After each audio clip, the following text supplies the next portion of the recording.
Hey, this is Chris from Rekkid Talk, and so we're going to do a thread response video today. I'm actually going to respond to two separate threads. And so, Jack at the Final Voyage, this thread's been out there for, I think, maybe close to a month now, and I think it's been done before. Basically, he wants you to show 7 different albums from 7 different genres of music. And then Rob Walker at Let the Music Play, he wants us to show not 10, not 20, but 30 12-inch singles. And so I'm going to mix those two threads together because, sorry, Rob, but 30 is way too much. So I'm going to show 7 12-inch singles from 7 different genres. So the first one, we're going to go back to 1979. The genre is disco. The artist is Loliata Holloway. This is actually a double 12-inch. I just have one of the records here. It was on Goldmine Records, which was a subsidiary of Soul Soul. And so, disco fun for you. This was a double 12-inch that was meant for the DJ market. And so they could play that for you.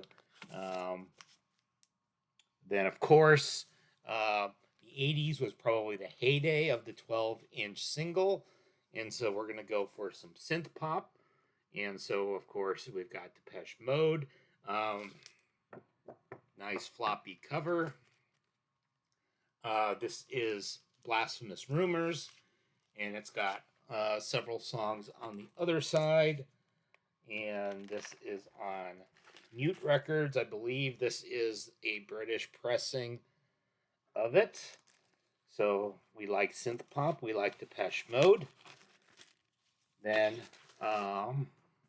we can get a little bit harder than Depeche Mode. We can do the Flesh Volcano with Slut. So sort of industrial. I think this was released in 1987 of stuff that had been recorded a few years earlier, featuring Clint Ruin and Mark Almond. And so I think it was just a one-time project. And so it was on Bomb Records. And so that's your Flesh Volcano for you. And then maybe a little bit more palatable for the mainstream than Flesh Volcano would be The.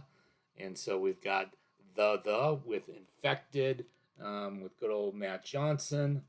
We're going to classify this as alternative for its genre, just on good old Epic Records, the usual Epic 1980s label there. So The. And then we're continuing on in the 80s. We're going to classify this as house because that's what Discogs says about it. I know Discogs is not always 100% accurate, but so this is also a good example of the 12-inch company sleeve, not the 7-inch, but the 12-inch. You see, it's a giant 45, the 4th and Broadway label. So this is Mars with Pump Up the Volume. As far as I know, I think they were a one-hit wonder. I remember this song was a hit in America. If they had any other hits, maybe they were in other parts of the world. I think they were from Belgium, but I might be wrong about that. But anyway, there you go. Mars, Pump Up the Volume. And then a little bit more obscure, we're going to get into the early 90s.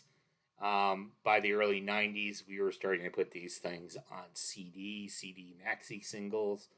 The Thing with the Peel Sessions. I believe The Thing is actually an American band, even though this is a Peel session, and they were never a well-known band. One side of it has just a single song, It's So Easy, which is a Hawkwind cover.